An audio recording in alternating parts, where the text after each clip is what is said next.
noches. Quiero iniciar recordando lo que es el periespíritu. Dice Allan Kardec en el libro de los espíritus, en el ítem 93, que el periespíritu es el envoltorio sutil y perenne del alma, que posibilita su interacción con los medios espirituales y físicos. Tiene múltiples propiedades, pero yo solo voy a mencionar 2 o 3 que tienen que ver mucho con la obsesión. La propiedad de la plasticidad es una propiedad que se adapta. Con esta propiedad, el periespíritu se adapta automáticamente a las órdenes mentales que brotan continuamente del alma, con el entrenamiento mental independientemente de la perfección moral. Por ejemplo, entrar en proceso de retracción llegando a volverse ovoide, o debido a las monoideas o fijaciones mentales, transformando la morfología del periespíritu. Otra propiedad es la sensibilidad magnética.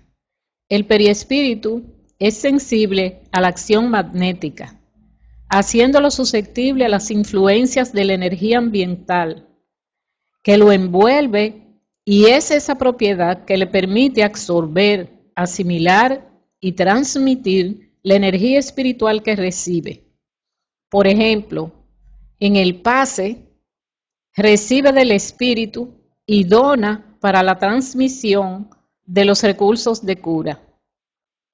La capacidad reflectora dice que todo pensamiento encuentra resonancia en los tejidos del periespíritu, produciendo 2 tipos de efectos.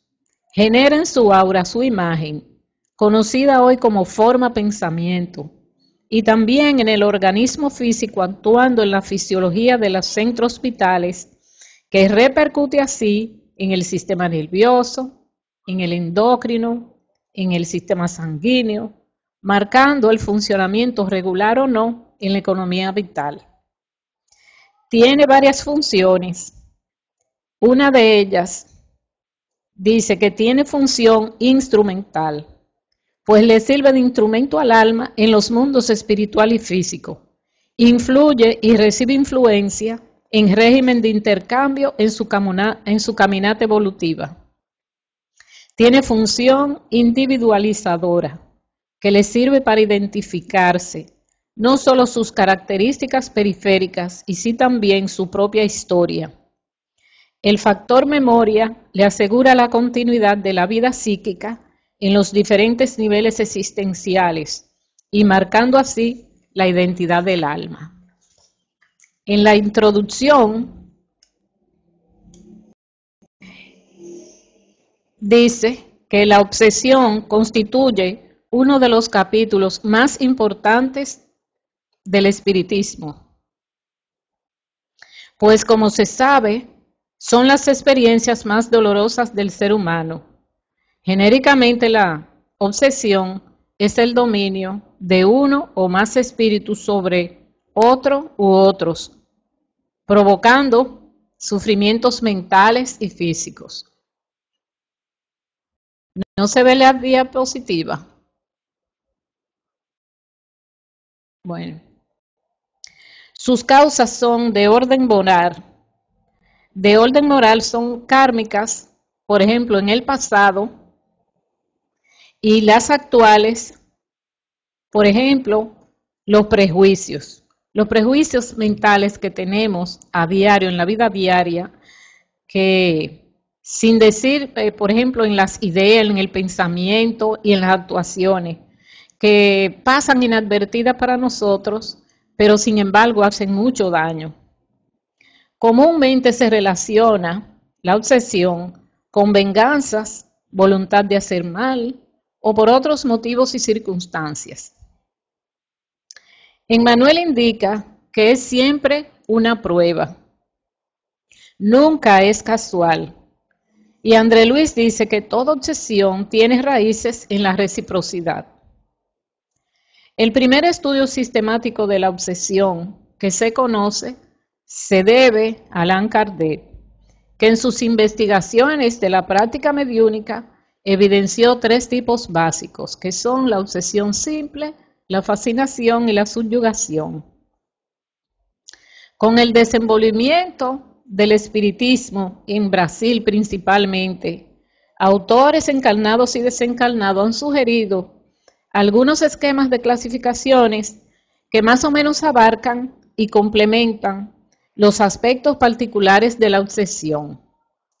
Del libro Periespíritu, cuyo autor es Almiro Zimmermann, escogí el capítulo 14, Periespíritu y obsesión, y dentro de este capítulo escogí los modos de acción y las técnicas.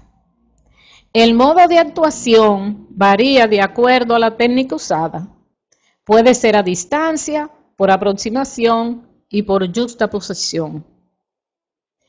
En la actuación a distancia, la acción mental está presente, pero hay cierta distancia entre los dos periespíritus, el de el obsesor y el obsesado. Es al inicio una obsesión oculta, hecha mediante la telepatía, con gran inteligencia, y va a depender de la receptividad del paciente, que si se hace receptivo, entonces va a llevarlo a una fase más adelantada con el hipnotismo, pudiendo evolucionar a dominio mental, que es ya más complejo, y entonces en la fase por aproximación, la acción obsesiva facilita ya la magnetización directa del paciente, y esta magnetización es para transmitirle, para transferirle energías nocivas, para provocarle manipulaciones ectoplásmicas perniciosas. Aquí están también las operaciones que desestabilizan las funciones periespirituales y como consecuencia el desequilibrio mental y físico. Este tipo de actuación por aproximación, sin dejar de considerar los efectos de la influencia a distancia, se hace especialmente peligrosa en caso de los medios invigilantes que endeudados ofrecen sintonía fácil. En la actuación por yuxtaposición es de las más graves de la obsesión. Ahí aparecen los casos de simbiosis, de parasitosis, de subyugación, que son características de la yuxtaposición de los periespíritus. La reversión ya de este proceso es lento y trabajoso. Las técnicas son varias. Inicia, por ejemplo, con la persuasión, porque el proceso obsesivo tiene también sus fases, ¿verdad? Primero empieza lento, al paso, casi imperceptible, pero después se va agudizando, se va profundizando. En la persuasión es usada tanto en forma de sugestiones cortas y continuas. Aquí el paciente no se está dando cuenta, ¿verdad? Porque son cortas y continuas, de naturaleza telepática simple, en estado de vigilia, pero también en estado de sueño, como por medio del proceso mediúnico. En uno de los libros de André Luis, en Liberación, aparece dos mujeres, una encarnada y una desencarnada, el alma durante el sueño, sugiriéndole cosas negativas para que le haga al esposo de la que está encarnada, para que le dé derrotismo, para que haga cosas muy malas, preparando el campo para obsesarlo.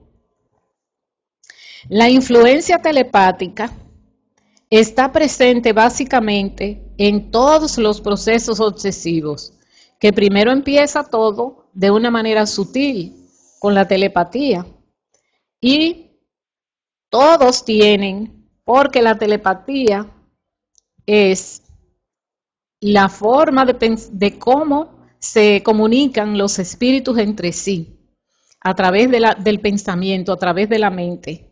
Entonces, esa telepatía está presente básicamente en todos los procesos obsesivos, porque tienen un inicio sutil que puede evolucionar hasta el control mental si se encuentra en condiciones de sintonía.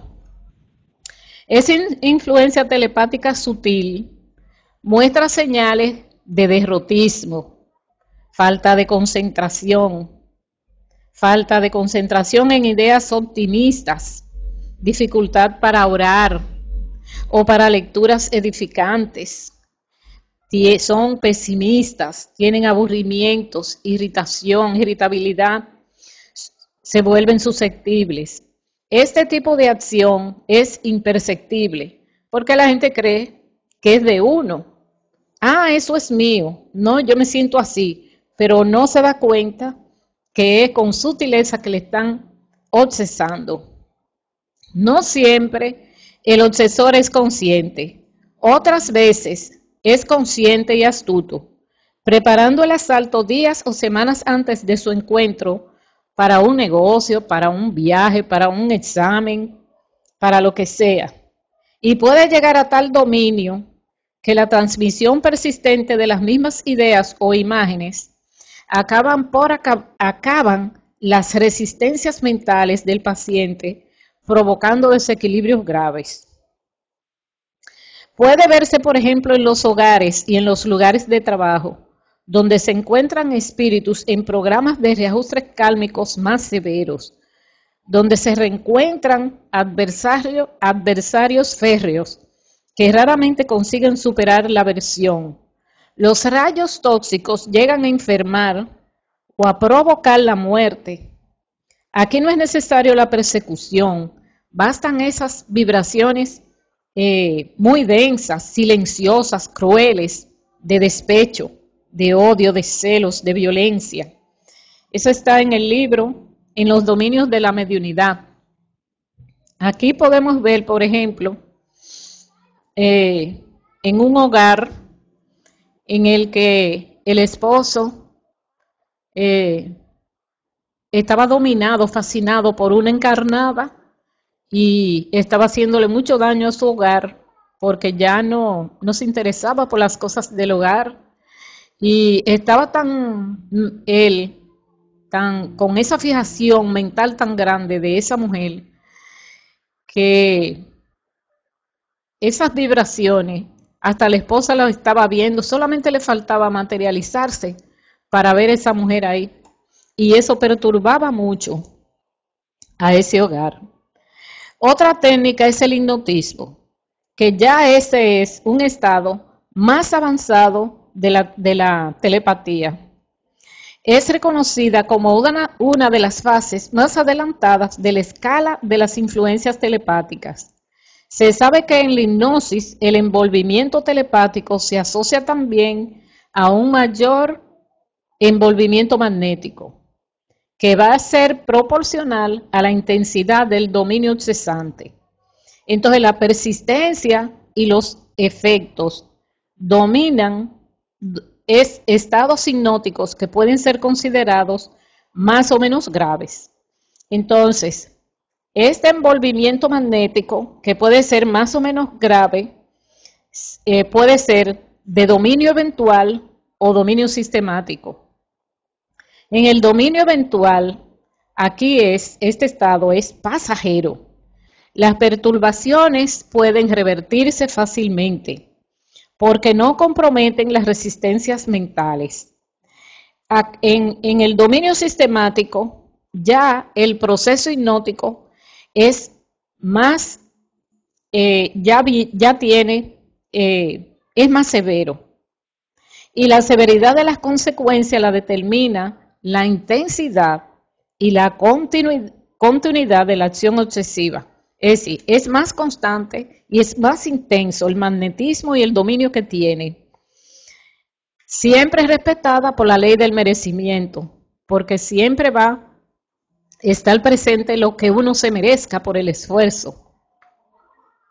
Esta técnica va dirigida a la construcción de las ideas fijas en la mente del paciente, o sea, la cristalización del paciente. Ya este dominio mental tiene ese objetivo.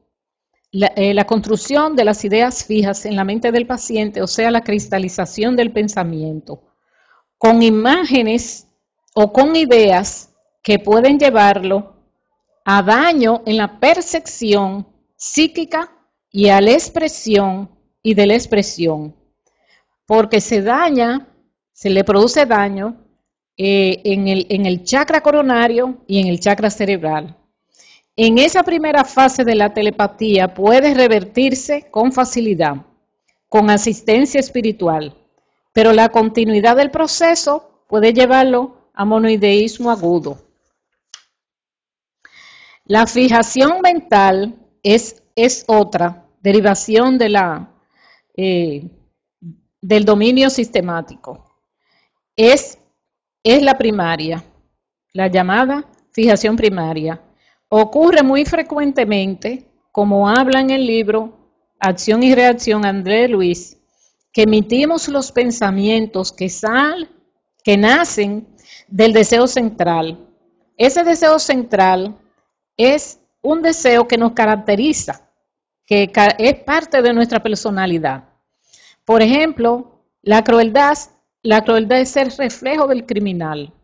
Los obsesores sacan del subconsciente del paciente imágenes del pasado que lo pasan a habitar a la conciencia de relación en forma de miedo, de temores, de ideas agresivas, de autodestrucción, y pueden ser de relativa duración.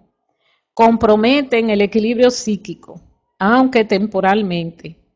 En la práctica mediúnica hacen eso mismo fijándole hechos, personas o circunstancias de su pasado, provocándole el animismo. Con orientación terapéutica y espiritual se revierte este caso. Entonces, la fijación mental, que es la primaria, es la que tiene el animismo. Esa afecta al medium y al grupo mediúnico. En la fijación mental puede llevarlo al monoideísmo, que es otro tipo de dominio mental, que es el predominio de una idea central. Cuando el proceso obsesivo avanza, prevalece esa idea, llegando a ser única. Y aquí resulta de un proceso, puede ser de difícil reversión y puede ser producido por terceros, pero también puede ser de una acción inconsciente por mentes fijadas en necesidades o recordaciones funestas, se unen unas a otras por sintonía, induciendo a semejante estado sin darse cuenta.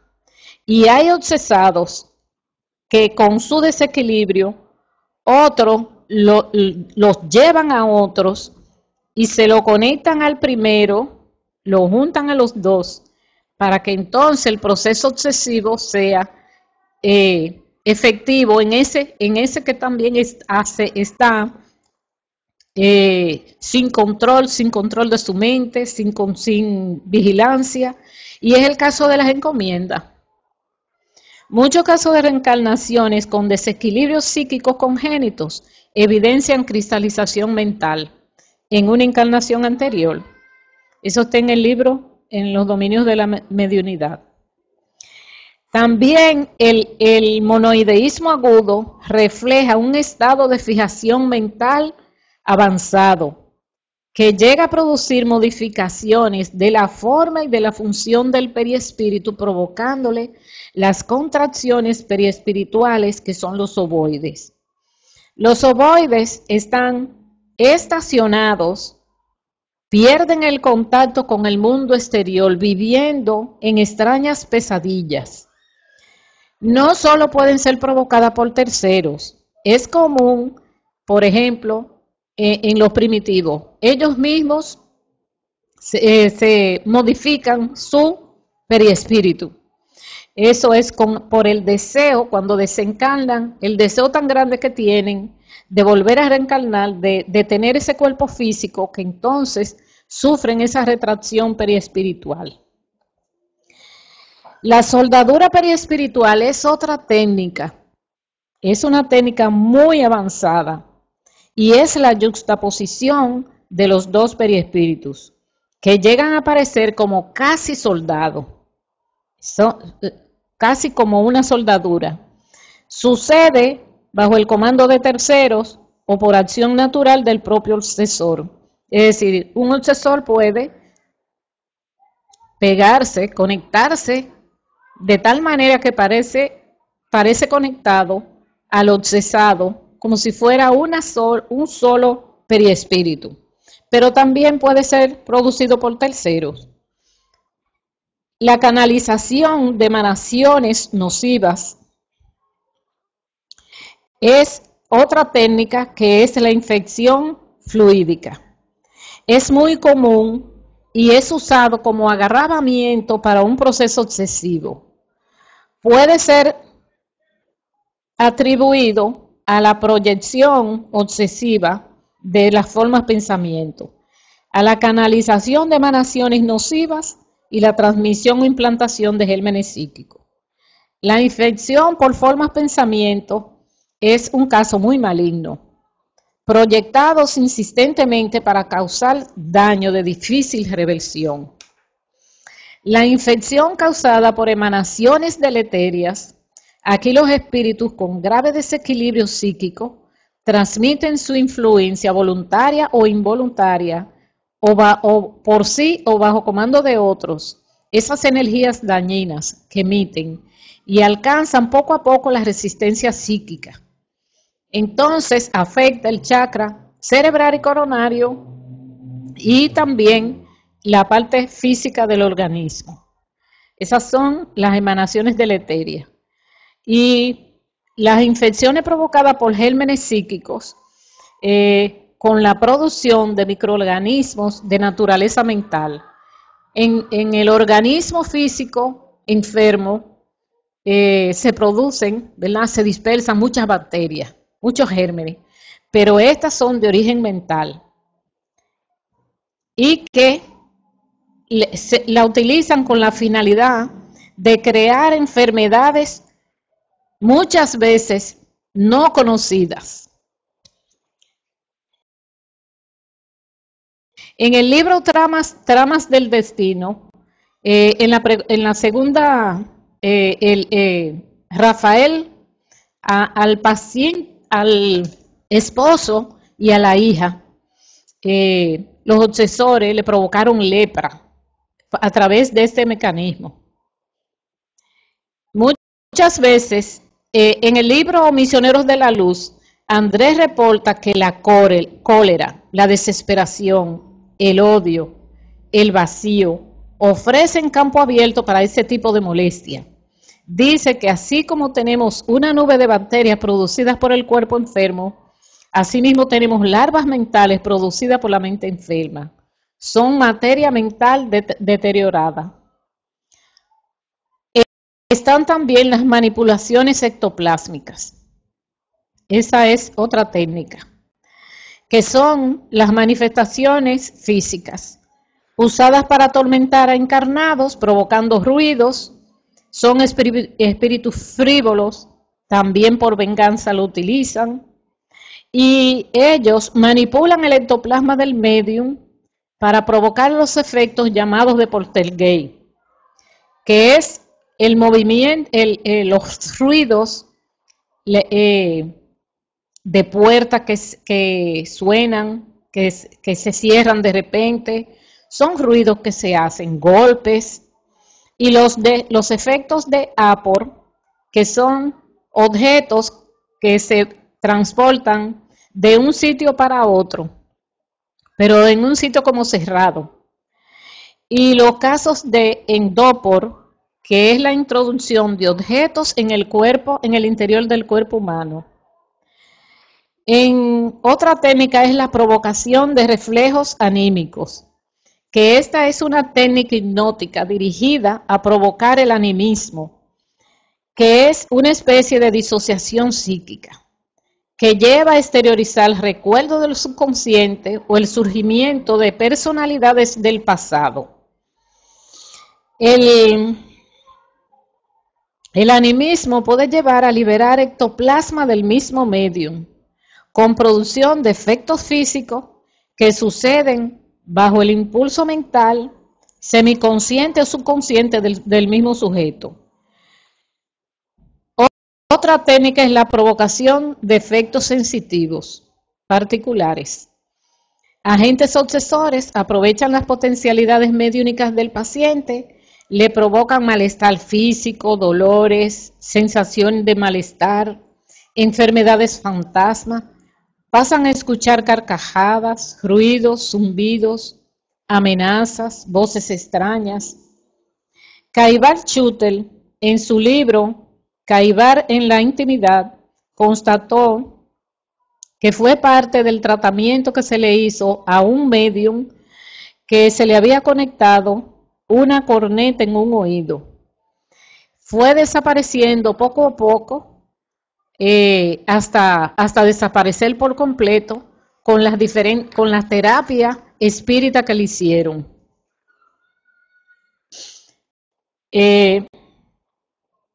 Los efectos de la obsesión son psicológicos, psicopatológicos y orgánicos. Y la conclusión es la siguiente. La obsesión de inicio no siempre se instala con todo su ímpetu. Cuando el paciente lucha contra las ideas extrañas que le son sugeridas, aún hay esperanza de rápida reversión en el cuadro obsesivo que se diseña. Pero cuando las incorpora pasivamente, el problema se vuelve más difícil. Eso está en el libro Mediunidad y Obsesión de Carlos Baselli.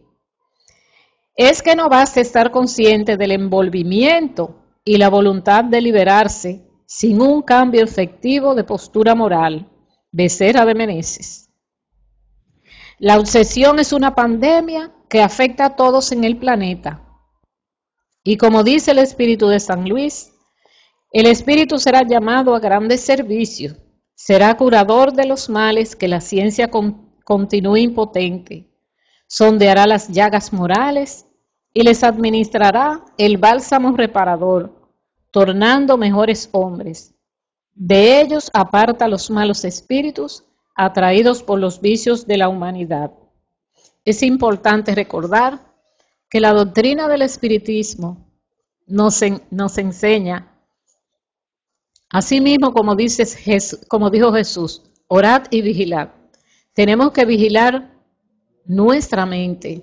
Hay que hacer el esfuerzo por irse conociendo a uno mismo, sus malas tendencias, sus malas inclinaciones.